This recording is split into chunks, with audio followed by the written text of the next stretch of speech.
Guys, I think இந்நேரத்துக்கு நம்ம எல்லாருக்குமே தெரியும், பஹல்காம் அட்டாக்கை பொறுத்த வரைக்கும் ரெண்டு நேஷன்ஸும் ஒருத்தரை மாத்தி ஒருத்தர் கை காட்டிக்கிட்டு தான் இருக்கு. இந்தியா பாகிஸ்தானை சொல்லுது, பாகிஸ்தான் மறுபடியும் திரும்பி இந்தியாவை சொல்லுது. இந்தியா ஏன் பாகிஸ்தானை கை காட்டுது? பாகிஸ்தான் தீவிரவாதிகள் தான் இதை செஞ்சாங்கன்னு ஏன் சொல்லுது? இங்க இவ்வளவு நாளா நடந்த அட்டாக்ஸோட பேட்டர்ன் என்ன? இதெல்லாம் நம்ம போன வீடியோலயே ஏற்கனவே தெளிவா பார்த்துட்டோம். இந்த வீடியோல நம்ம என்ன பார்க்க போறோம்னா, பாகிஸ்தான் இந்தியாவை கை காட்டும் போது தொடர்ந்து ஒரு விஷயத்தை முன்வைக்கிறாங்க. அது என்னன்னா த நியூட்ரல் ப்ரோப். அதாவது நடுநிலையான ஒரு விசாரணையை, ஒரு இன்வெஸ்டிகேஷனை நடத்துவோம். இந்த இன்வெஸ்டிகேஷன்ல இந்திய அதிகாரிகள் மட்டும் இல்ல, பாகிஸ்தான் அதிகாரிகளும் பங்கேற்கட்டும் அப்படின்ற வாதத்தை பாகிஸ்தான் பிரைம் மினிஸ்டர்ல இருந்து அவங்க சைடு எக்கச்சக்க பேர் வைக்கிறாங்க. Pakistan is open to participate in any neutral, transparent and credible investigation. இந்த ஸ்டேட்மெண்ட்டை புதுசா கேட்கறவங்களுக்குலாம் என்ன தோணும்? ஆமாப்பா, பாகிஸ்தான் சொல்றதும் சரிதான்ப்பா, இந்தியா நியூட்ரல் ப்ரோபுக்கு ஒத்துக்கலாமே, மடியில கனம் இல்லைன்னா நம்ம ஏன் பயப்படணும் அப்படின்னு சில பேர் நினைக்கலாம், பேசலாம். That is what Pakistan exactly wants. India இந்த ஸ்டேட்மெண்ட்டை தொடர்ந்து கண்டுக்காமையே இருந்தாங்கன்னு வச்சுக்கோங்களேன், இக்னோர் பண்ணிக்கிட்டே இருந்தாங்கன்னு வச்சுக்கோங்களேன், பாகிஸ்தான் என்ன சொல்ல ஆரம்பிக்கும்? இந்தியா இந்த நியூட்ரல் ப்ரோபுக்கு ஒத்துக்க மாட்டாங்க, அப்ப கண்டிப்பா அவங்க சைடு ஏதோ தவறு இருக்கு அப்படின்ற ஒரு மனநிலையை, ஒரு ஒப்பீனியனை பாகிஸ்தான் இன்ஜெக்ட் பண்ண ஆரம்பிக்கும். சரி, அப்போ அந்த நியூட்ரல் ப்ரோப் நடத்தினாதான் என்ன, அதுல என்ன பிரச்சனை வரும், அதுல என்ன பிரச்சனையை பாகிஸ்தான் பண்ணுன்னு கேட்டீங்கன்னா, நான் யூகிச்சுலாம் சொல்ல, இது என்னோட யூகம்லாம் இல்ல, ஜோசியம் சொல்ற மாதிரி பாகிஸ்தான் இப்படிதான் பண்ணும் நான் ப்ரெடிக்ட்லாம் பண்ண போறது இல்ல. அதுக்கு பதிலா இதுக்கு முன்னாடி இந்தியால டெரரிஸ்ட் அட்டாக் நடந்துச்சுல, அப்ப பாகிஸ்தான் என்ன சொன்னாங்க, எப்படி பிஹேவ் பண்ணாங்க, என்னென்ன ஸ்டேட்மெண்ட்ஸ்லாம் வச்சாங்க, நியூட்ரல் ப்ரோப் கேட்டாங்களா, அதுக்கு இந்தியா ஒத்துக்குச்சா, அப்படி இந்தியா ஒத்துக்கிட்ட பிறகு நியூட்ரல் ப்ரோப்ல என்னாச்சுன்றது தான் பார்க்க போறோம். நம்ம ரெண்டு சினாரியோ பார்க்க போறோம். எல்லா அட்டாக்ஸையும் நம்ம கவர் பண்ண போறது இல்லை, ஏன்னா அதுக்கான டைமும் இருக்க போறது இல்லை. ஸோ ஏன் ரெண்டு சினாரியோனா, ஒரு அட்டாக் பிஜேபி ரூலிங் பார்ட்டியா இருக்கும் போது நடந்த அட்டாக், ரெண்டாவது அட்டாக் காங்கிரஸ் ரூலிங் பார்ட்டியா இருந்த போது நடந்த அட்டாக். சோ தட் உங்களுக்கு ஒரு ஐடியா கிடைக்கும், இது ரூலிங் பார்ட்டியோட ப்ராப்ளம் இல்ல, இந்தியாவுக்கும் பாகிஸ்தானுக்கும் இருக்க ப்ராப்ளம். எந்த ரூலிங் பார்ட்டியா இருந்தாலும் ஒரு டெரரிஸ்ட் அட்டாக்கு பிறகு பாகிஸ்தான் எப்படி பிஹேவ் பண்ணும், அதோட பேட்டர்ன் என்னன்றது உங்களுக்கு புரிய வரும். சரி, முதல் அட்டாக் எதை பத்தி பார்க்க போறோம்னா, 2016 நடந்த பத்தான்கோட் அட்டாக் பத்தி பார்க்க போறோம். இந்த அட்டாக் 2016 ஆண்டு ஜனவரி 2 நடக்குது.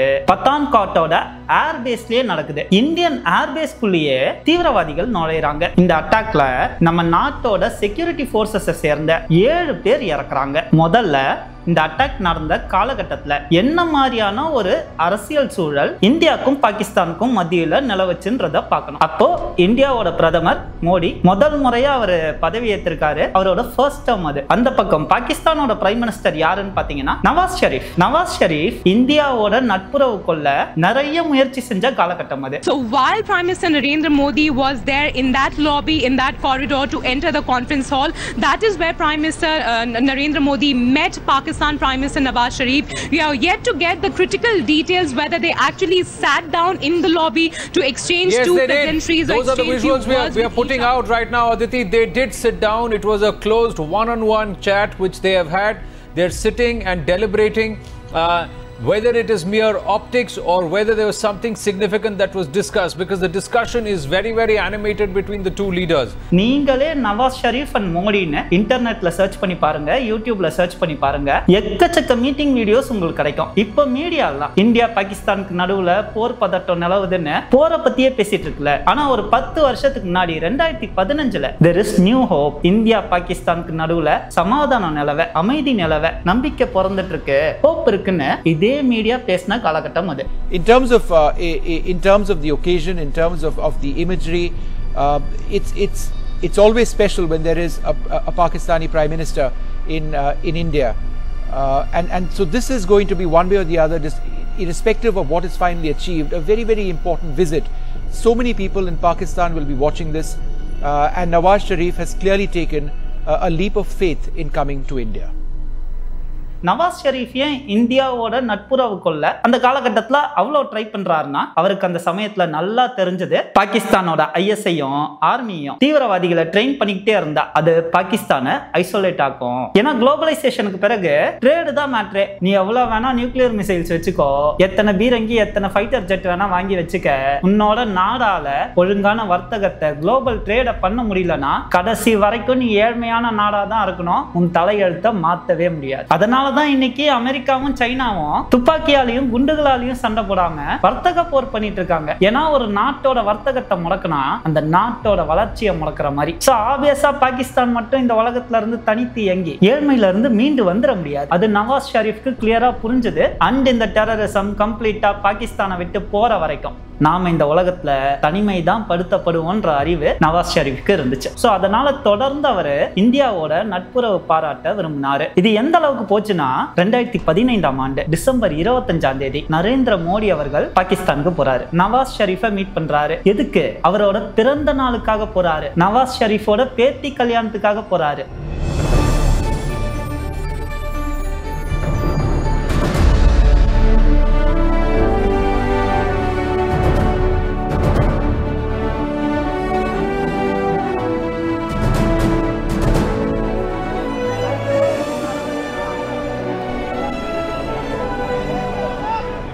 It's a welcome step, and the Prime Minister Narendra Bhai Modi has shown his ability to tackle the things. If both the countries they sit together, they talk about the outstanding issues, and those issues if they are resolved, definitely it will help Jammu Kashmir also. யோசிச்சு பாருங்க, it's not like official meet. நீ என்ன பண்ண போற, நான் என்ன பண்ண போறேன்ற பேச்சுவார்த்தைலாம் இல்ல. ஒரு பிரதமரோட, அதுவும் பாகிஸ்தான் பிரதமரோட பிறந்த நாளுக்காகவும் அவரோட பேத்தி திருமணத்துக்காகவும் இந்தியால இருந்து ஒரு பிரதமர் போறாரு. இதுதான் பத்திய சூழல். இந்த டூர் நடந்து வித்தின் a week, ஒரு வாரத்துக்குள்ள பத்தான்கோட் ஏர்பேஸ அட்டாக் பண்றாங்க தீவிரவாதிகள். அப்ப நவாஸ் ஷெரீஃப் என்ன சொல்றாருன்னா, நம்ம ரெண்டு பேருமே சேர்ந்து இன்வெஸ்டிகேட் பண்ணுவோம். அதுக்கு இந்தியாவும் ஒத்துக்குது. ஏன்னா ரெண்டு நாடு ஒன்னு சேர்ற மாதிரி இருக்கு. அந்த சமயத்துல இப்படி ஒரு பிரச்சனை வெடிச்சிருக்கு. சோ இத ரெண்டு நாடும் சேர்ந்து சால்வ் பண்ணிட்டாங்கன்னு வெச்சுக்கோங்களேன், இந்த உறவு இன்னும் இணக்கமாகலாம். ரெண்டு பேருக்கும் ஒருத்தர் மேல ஒருத்தருக்கு இன்னும் நம்பிக்கை அதிகரிக்கலாம். Nawaz Sharif, who's at the moment in Colombo, made a 15-minute long call to Indian Prime Minister Narendra Modi, promising action in the Pathankot Air Base attack case. Let me go across to senior editor Gaurav Sawant, who's joining us here in the studio. Gaurav, the same question that I was asking Smita, he has spoken to the Indian Prime Minister, promised action, but is India looking at any time frame within which at least the first concrete action is taken before anything else, talks between the two countries can take place? அதுக்காக நவாஸ் ஷெரீஃப் என்ன பண்றாரு, ஒரு டீமை இந்தியாவுக்கு அனுப்புறாரு. அந்த டீமும் இந்தியாவுக்கு வருது. இந்தியா கிட்ட இருக்க எல்லா எவிடன்சஸையும் கலெக்ட் பண்ணுது. பத்தான்கோட் ஏர்பேஸை விசிட் பண்ணுது. எல்லா டாக்குமெண்ட்ஸையும் வாங்கிட்டு பாகிஸ்தானுக்கே திரும்பி போகுது. Breaking news, the Pakistan probe team now has been granted visa to visit India on March the 27th. The SIT is going to be led by Rai Tahir, who's going to be arriving now on Sunday in Delhi to probe the Pathankot attack. நம்ம கிட்ட எந்த மாதிரியான எவிடன்சஸ்லாம் இருந்திருக்குன்னா, DNA samples இருக்கு, இறந்த தீவிரவாதிகளோட DNA samples இருக்கு.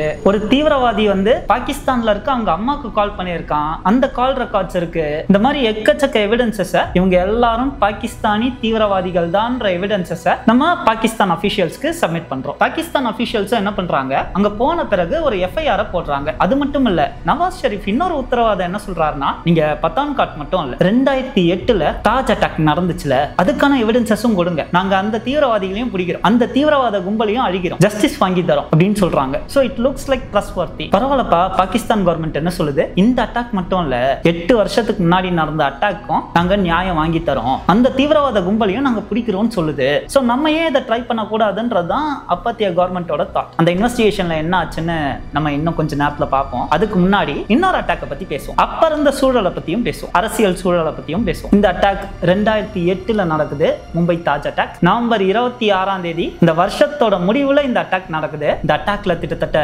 175 பேர் கொல்லப்படுறாங்க, 300க்கும் மேற்பட்டவங்க காயமடைறாங்க. இப்ப நடந்த மாதிரி 7 மடங்கு இந்த அட்டாக் பெருசு. இந்த அட்டாக் நடக்கும் போது காங்கிரஸ் தான் ரூலிங் பார்ட்டி, மன்மோகன் சிங் தான் பிரதமரா இருக்காரு. பாகிஸ்தான் சைடு ஒரு அரசியல் குழப்பம் நடந்துட்டு இருக்க நேரம் அது. ஏன் அத அரசியல் குழப்பம்னு சொல்றேன்னா, முஷரஃப் இருக்காருல்ல, உங்க எல்லாருக்குமே தெரியும், அவரு பாகிஸ்தானோட டெமோக்ரஸி படி எலெக்ட் ஆன ஒரு கவர்மெண்ட்டை மிலிட்டரிய வச்சு கலைச்சிட்டு பிரசிடென்டா பதவியேற்றார். 2001ல பதவியேற்றாருன்னு நினைக்கிறேன். அவரோட ஆட்சி காலகட்டம் முடிய போகுதுன்னு உடனே நிறைய குளறுபடிகளை பண்ண ஆரம்பிச்சார். எந்த அளவுக்கு குளறுபடிகளை பண்ண ஆரம்பிச்சாருன்னா, 2007ல அவர் மேல போடப்பட்ட ஒரு வழக்குக்காக சுப்ரீம் கோர்ட் சீஃப் ஜஸ்டிஸையே ரிமூவ் பண்ணிட்டாரு. அவர் ஒரு கரப்ட் அபிஷியல்னு முத்திர குத்திட்டாரு. இது மட்டும் இல்லாம 2007ஆம் ஆண்டு கான்ஸ்டிடியூஷனையே சஸ்பெண்ட் பண்ணிட்டாரு. பாகிஸ்தான்ல ஸ்டேட் எமர்ஜென்சி அறிவிச்சு பாகிஸ்தானோட கான்ஸ்டிடியூஷனையே சஸ்பெண்ட் பண்ணிட்டாரு. யோசிச்சு பாருங்களேன், அந்த காலகட்டத்துல எந்த மக்களுக்கும் அங்க ஃபண்டமெண்டல் ரைட்ஸே கிடையாது. கான்ஸ்டிடியூஷன் தான் ஒரு நாட்டோட அஸ்திவாரமே, அதுவே கிடையாதுன்ட்டார். இந்த குழந்தைங்க கிட்ட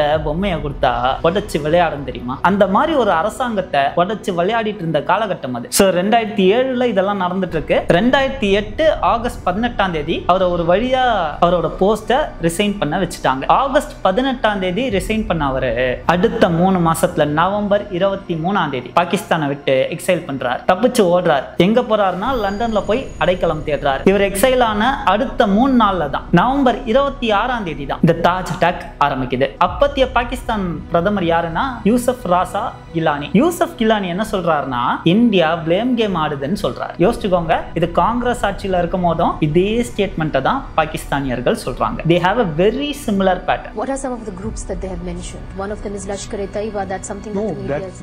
that's a very broad-based sort of a thing. That is not specific. If there is something specific, and if they are facing the same problem, we are facing the same problem, and if we go into a blame game, those people would be rewarded, those who have done this action. Therefore, we should have a mutual cooperation, and if we start blame game, I think the world would be a loser. So on its own, will the Pakistani government take any action against Lashkar-e-Taiba? We know that the headquarters are in Muridke, that Hafiz Saeed is on the loose. Would the government of Pakistan move to arrest him? Let the proofs come, and we'll look into it. Wouldn't it be a goodwill gesture if the Pakistan government does indeed go forward and arrest him? There is enough evidence to pin him down. Then when we have already assured for full cooperation, therefore the cabinet, they have unanimously decided for cooperation with India and probe. அப்பயும் அவர் என்ன சொல்றாருன்னா நாங்க 2 பேரும் சேர்ந்து investigate பண்றோம், cooperate பண்றோம் தான் சொல்றாரு. அண்ட் இன்னொரு முக்கியமான விஷயம், இப்பத்திய பாகிஸ்தான் டிஃபென்ஸ் மினிஸ்டர் என்ன சொல்றாரு, நாங்க லஷ்கர்-இ தைபா வச்சு சில தவறுகள் பண்ணோம் அப்படின்னு ஒத்துக்கிறார். ஆனா அந்த சமயத்துல யூசப் கிலானி லஷ்கர்-இ தைபாவை பத்தி என்ன பேசுறாருன்னு பாருங்க. பாத்துக்கலாம், இன்வெஸ்டிகேஷனுக்கு அப்புறம் பாத்துக்கலான்ற. ஆனா எப்ப லஷ்கர்-இ தைபாவோட சில ஆட்களை பிடிச்சாங்க, அதுவும் எல்லாரையும் எல்லாம் பிடிக்கல, ரொம்ப கம்மியான சில ஆட்களை பிடிச்சாங்க. FATF கிரே லிஸ்ட் பண்ண பிறகுதான் 2021 2022ல தான் கொஞ்சம் தீவிரவாதிகளே பாகிஸ்தான் பிடிச்சது. அவங்களுக்கு IMF கிட்ட இருந்து காசு வராதுன்னு தெரிஞ்ச பிறகுதான் 2021-22ல இத பாகிஸ்தான் செய்யுது. அப்போ இதுக்கு முன்னாடி நடந்த இன்வெஸ்டிகேஷன் ப்ரோப்லாம் என்ன நடந்துச்சுன்ற கேள்வி இருக்குல்ல. இந்த 2008 தாஜ் அட்டாக்லயும் நம்ம கிட்ட எக்கச்சக்க எவிடன்ஸ் இருந்துச்சு. எந்த அளவுக்குனா நம்ம கையில ஒரு பாகிஸ்தான் தீவிரவாதி உசுரோட சிக்கினா, அஜ்மல் கஷாப் சிக்கினா. சோ பாகிஸ்தானோட security general adviser Mahmud Ali Durrani என்ன சொல்றாரு, அப்பயே 2009 ஜனவரி மாசம் என்ன சொல்றாரு, பிரஸ் கிட்ட என்ன சொல்றாரு, இதுக்கு மேல நம்மளால இத மறைக்க முடியாது, இல்ல மறுக்க முடியாது. அங்க இந்தியா கிட்ட மாட்டிட்டு இருக்கிறது ஒரு பாகிஸ்தானி சிட்டிசன், ஒரு பாகிஸ்தானி நேஷனல் அப்படின்னு பேசிட்டார். இவர் இப்படி பேசின கொஞ்ச நேரத்திலேயே நேஷனல் செக்யூரிட்டி அட்வைசரை பதவியை விட்டு தூக்குறாங்க. அண்ட் கிலானி என்ன சொல்றாருன்னா, பிரைம் மினிஸ்டர் என்ன சொல்றாருன்னா, எங்க ISIயோட சீஃப் ஆபீசர் டெல்லிக்கு வருவாரு, அவர் எல்லா எவிடன்ஸையும் கலெக்ட் பண்ணுவாரு, இன்வெஸ்டிகேட் பண்ணுவாரு அப்படின்னு சொல்றாரு. ஆனா கடைசி வரைக்கும் அப்படி ஒரு சீஃப் ஆபீசர் இந்தியாவுக்கு வரவே இல்லை. ப்ரோப் நடக்கும்னு சொன்னாங்க, அது நடக்கவே இல்லை. சும்மா இழுத்து அடிச்சுக்கிட்டே தான் இருந்தாங்க, எதையுமே அவங்க செய்யல. சரி, 2008 அட்டாக் தான் இப்படி நடந்துருச்சு. நம்ம நவாஸ் ஷெரீப் தான் நல்ல ஆளாச்சு. அவரை பொறுத்த வரைக்கும் பாகிஸ்தானோட பேரு இன்டர்நேஷனல் மார்க்கெட்ல ஒழுங்கானதா மாறணும். சோ அவர் என்ன பண்றாரு, தொடர்ந்து ஆர்மியையும் ISIயையும் 2016ல பத்தான்காட் அட்டாக்காக பிரஷர் கொடுத்துக்கிட்டே இருக்காரு. இது எந்த அளவுக்கு போச்சுன்னா, அதே வருஷம் அக்டோபர் மாசம் பாகிஸ்தானோட நியூஸ் பேப்பர்ஸ்லயே, தி டான் என்ற நியூஸ் பேப்பர்லயே ஒரு செய்தி வருது. ISIயும் ஆர்மியும் உங்களால எப்பவுமே டெரரிஸ்ட் ஆர்கனைசேஷனை ஷீல்டு பண்ணிக்கிட்டே இருக்க முடியாது, பாதுகாத்துக்கிட்டே இருக்க முடியாது. இந்த செயல் உலக நாடுகள் மத்தியில பாகிஸ்தானை தான் ஐசோலேட் பண்ணும் அப்படின்னு சொல்லி ஒரு வார்னிங்கை கொடுக்கிறாரு. According to a Pakistan national daily Dawn, the civilian government has issued a blunt and orchestrated warning to the ISI, seeking consensus on several key actions. Their message is clear: act against terrorists or face international isolation. But prime minister 2016ல pressure கொடுத்தோம், இந்தியால இருந்து எவ்வளவு evidence கொடுத்தோம், இந்த investigation முன்னேறவே இல்லை. கடைசியில என்ன நடந்துச்சு தெரியுமா? 2017ல பிரைம் மினிஸ்டரையே பதவியில இருந்து தூக்கிட்டாங்க, நவாஸ் ஷெரீஃபை பதவியில இருந்து தூக்கிட்டாங்க. அப்படின்னா இங்க என்ன நடக்குதுன்னா, நம்மலாம் தெளிவா ஒரு விஷயம் புரிஞ்சுக்கணும். irrespective of whichever party is ruling in India, Pakistan என்ன சொல்லுனா, இந்த அட்டாக் பண்ணது நாங்க இல்லைன்னு சொல்லும், இந்தியா பிளேம் கேம் ஆடுதுன்னு சொல்லும், ஒரு நியூட்ரல் ப்ராப் வேணும்னு சொல்லும். அந்த ப்ராப்ல எவன்லாம் நேர்மையா இருக்கானோ அவன் பிரதமரா இருந்தாலே அவனையே தூக்கிடும். ஏன்னா அங்க பவர்ஃபுல் பிரதமர் இல்ல, பிரைம் மினிஸ்டர் இல்ல, ஆர்மி அண்ட் ISI தான். அண்ட் ஒன் மோர் பேட்டர்னையும் நான் சொல்றேன், எப்பப்பெல்லாம் இந்த டெரரிஸ்ட் அட்டாக் நடக்குதோ, irrespective of whichever party, அது பிஜேபியா இருந்தாலும் சரி, காங்கிரஸா இருந்தாலும் சரி, காங்கிரஸ் ரூலிங் பார்ட்டியா இருக்கும் போது டெரரிஸ்ட் அட்டாக் நடந்துச்சுன்னா செக்யூரிட்டி லேப்ஸ்னு பிஜேபி பார்ட்டி குறை சொல்லும், இல்ல பிஜேபியோட கூட்டணி வச்சிருக்க கட்சிகள் பேசும். அதே பிஜேபி ரூலிங் பார்ட்டியா இருக்கும் போது, ஆட்சியில இருக்கும் போது டெரரிஸ்ட் அட்டாக் நடந்துச்சுன்னா காங்கிரஸோ இல்ல காங்கிரஸோட கூட்டணியில இருக்க கட்சிகளோ செக்யூரிட்டி லேப்ஸ்னு பேசும். சோ நம்ம புரிஞ்சுக்க வேண்டியது என்னன்னா, இங்க ப்ராப்ளம் கட்சி கிடையாது, இந்தியாவை ரூல் பண்ற கட்சி கிடையாது. the problem is with Pakistan. நமக்கு நெய்பரா ஒரு டெரரிஸ்ட் நேஷன் வந்தது தான் ப்ராப்ளம். ஏன்னா அவன் டெரரிஸ்ட் நேஷனா இருக்கிறதுனாலயே எனக்கு நான் டிஃபென்ஸ் அதிகமா செலவு பண்ண வேண்டியதா இருக்கு. ஒவ்வொரு வருஷமும் மக்கள் வரி பணத்துல இருந்து டிஃபென்ஸுக்கே அதிக அலோகேட் பண்ண வேண்டியதா இருக்கு. New jet fighters, artillery, submarines and tanks the Indian military believes they're essential. But critics say this massive military expenditure is indefensible in a country where 2/3 of the people still live in poverty. In the flight path of these war machines, less than a kilometer from the military base, people are still waiting for proper sanitation, wishing their children could get a decent public education, wondering even how they'll survive past next week. Our young people need better schools and jobs, says this man.